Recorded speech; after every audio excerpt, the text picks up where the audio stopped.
Throughout their rich and storied history, the United States' Federal Bureau of Investigation has examined a multitude of frightening and unsettling crimes.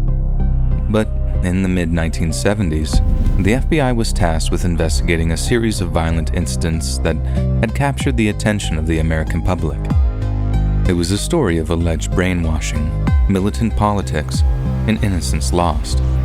It raised questions that have remained unanswered even all these years later. This is the story of Patty Hearst.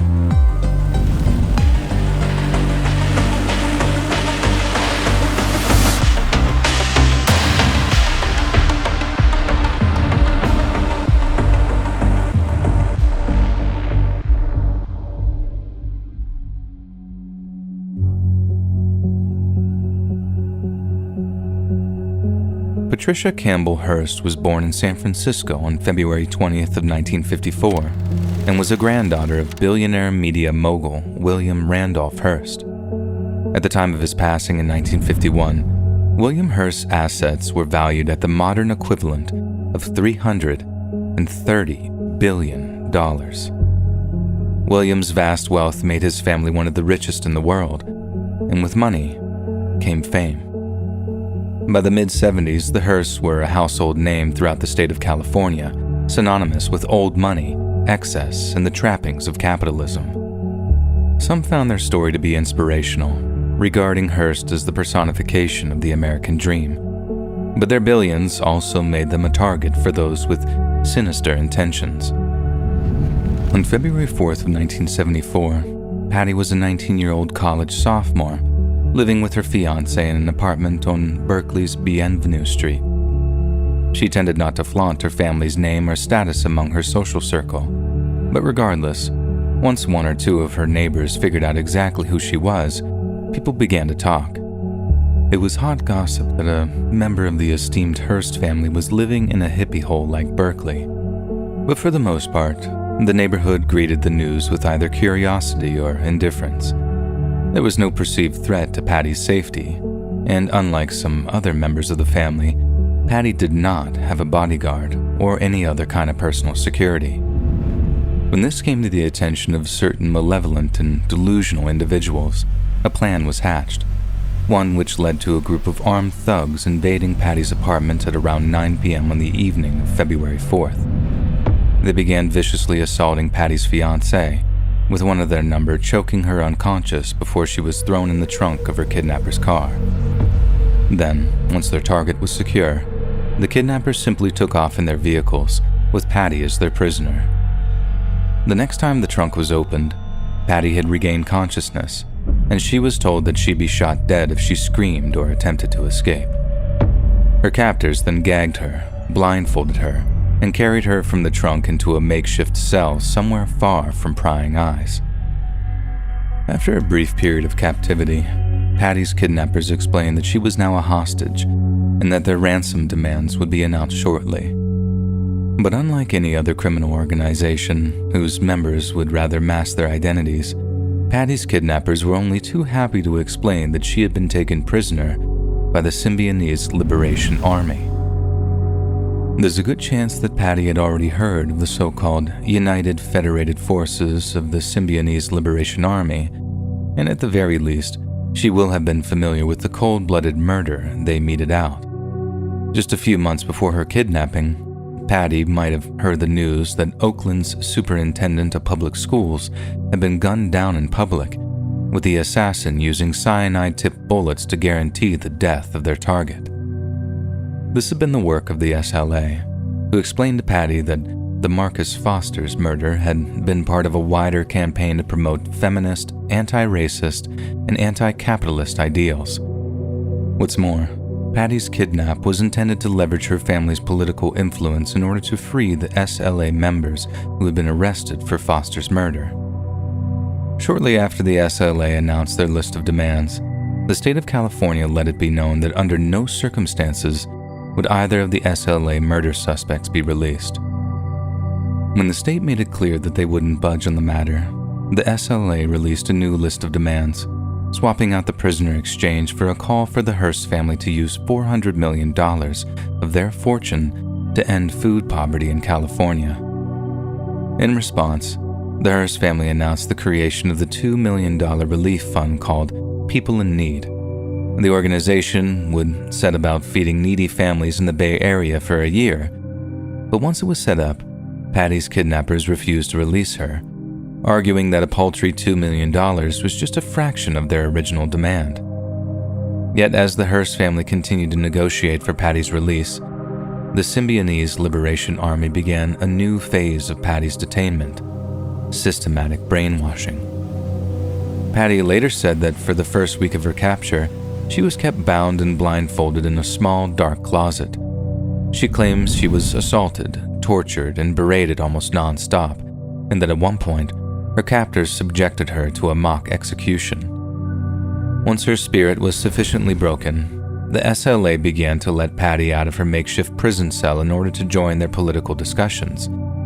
If she showed an interest in their meetings and participated in discussions, she was given more food than her usual allowance, incentivizing her to educate herself on the subjects of their conversations. Around the same time, she was given several pieces of literature, including the SLA's manifesto and a small reading light, so she could continue her so-called political awakening from the confines of her cell. After months of routine brainwashing techniques, Patty claimed that the SLA leadership presented her with an ultimatum. She was told that negotiations for her release had completely failed and that she had outlived her use to the organization. According to the SLA founder, Donald DeFries, this left the group with no choice but to execute her. However, there was one thing Patty could do to save her own life, and that was to enlist in the ranks of the SLA and pledge her undying loyalty to them. DeFries told me that the War Council was thinking about killing me unless I was with them, and that I better start thinking about that as a possibility, Patty later said. After that, I simply accommodated my thoughts to coincide with theirs.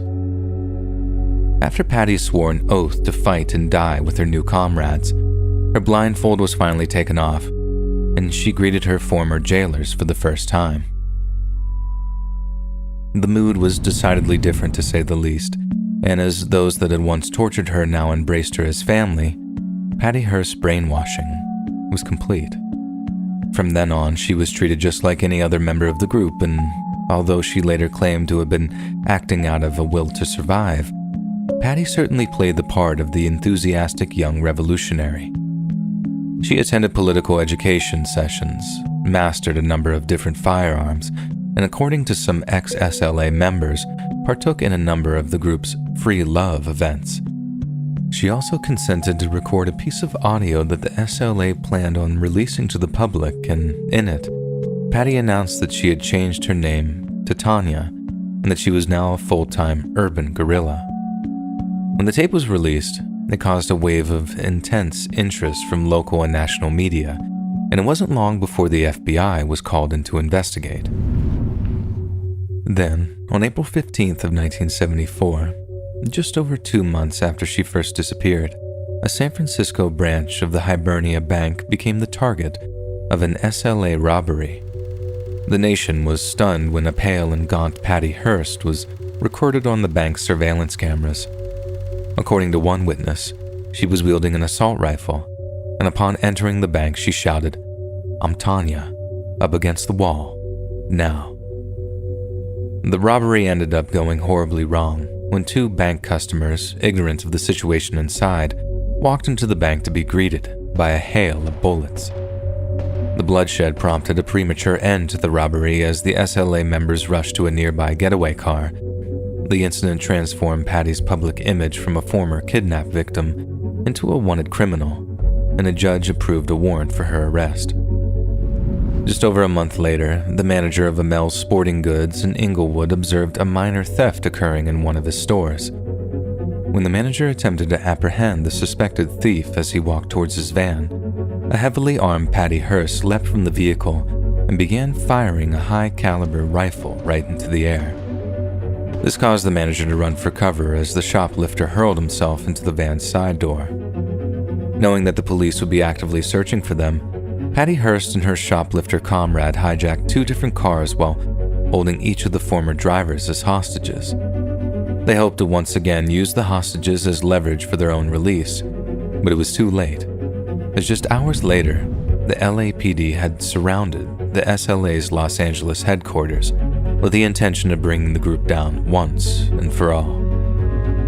During the ensuing firefight, 6 SLA members were shot and killed by police officers, while the group's leader took their own life in preference to being taken alive. The murder of her comrades seemed to radicalize Patty even further, and in the aftermath of their funerals, she poured herself into the construction of improvised bombs, 2 of which were used in failed attempts to kill police officers in August of 1975. Yet Patty's foray into bomb making would be her undoing, and evidence recovered from the 2 explosive devices led to her arrest in a San Francisco apartment on September 18th of 1975.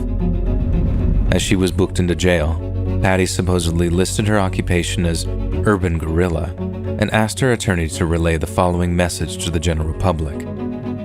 "Tell everybody that I'm smiling," she said, "that I feel free and strong, and I send my greetings and love to all the sisters and brothers out there." When Patty was arrested, she was barely recognizable to the sweet young lady who had been kidnapped a year and a half earlier.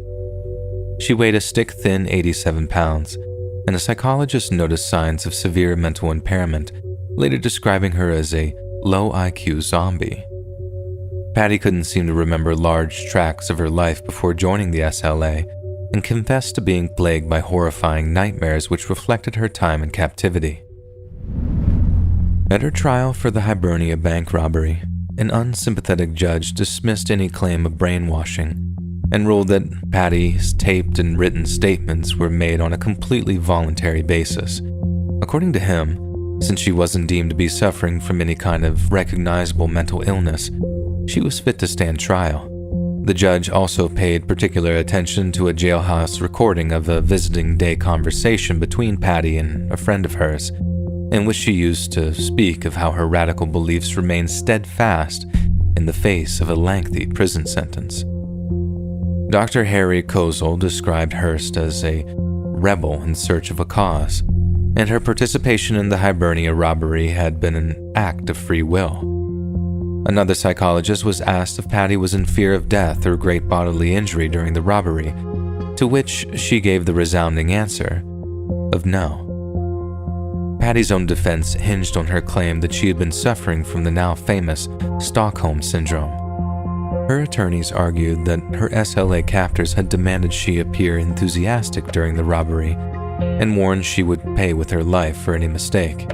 While in reference to the sporting goods robbery, Patty claimed that when it happened, I didn't even think.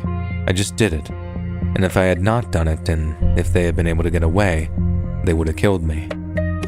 With regards to the public statements she made, Patty claimed that she had been writing the SLA version of events and had been punched in the face by one of her captors when she refused to be more militant in her words and actions. She also claimed to have been repeatedly violated by her captors for even the smallest of infractions.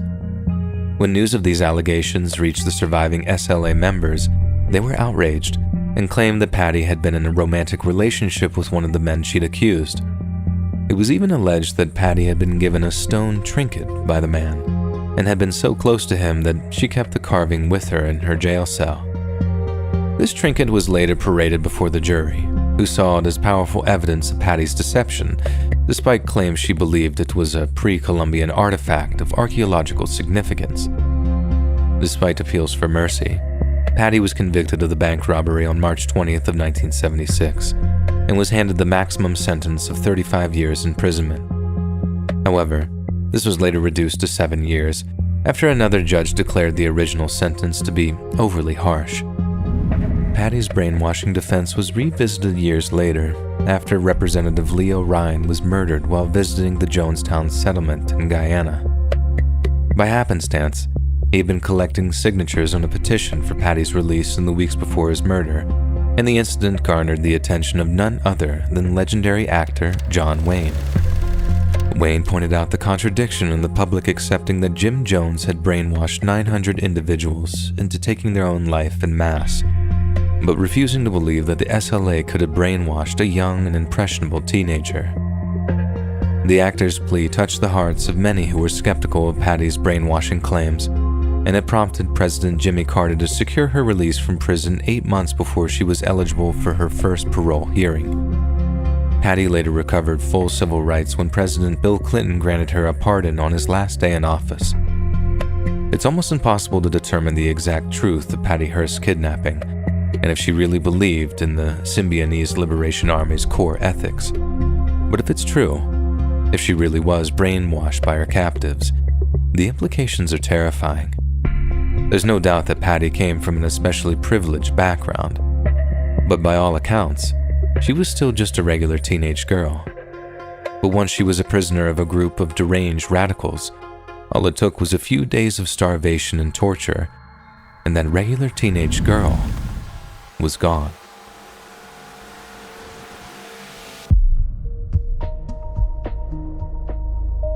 Hey friends, thanks so much for watching. Just a quick heads up, I release new videos every second Monday at 7 p.m. EST. Also check out my main channel, Let's Read, where you can hear longer compilations of interesting stories just like these. And if you prefer audio only, feel free to check out the Let's Read podcast, located anywhere you listen to podcasts. All linked in the description below. Thanks so much, friends, and I'll see you in the next one.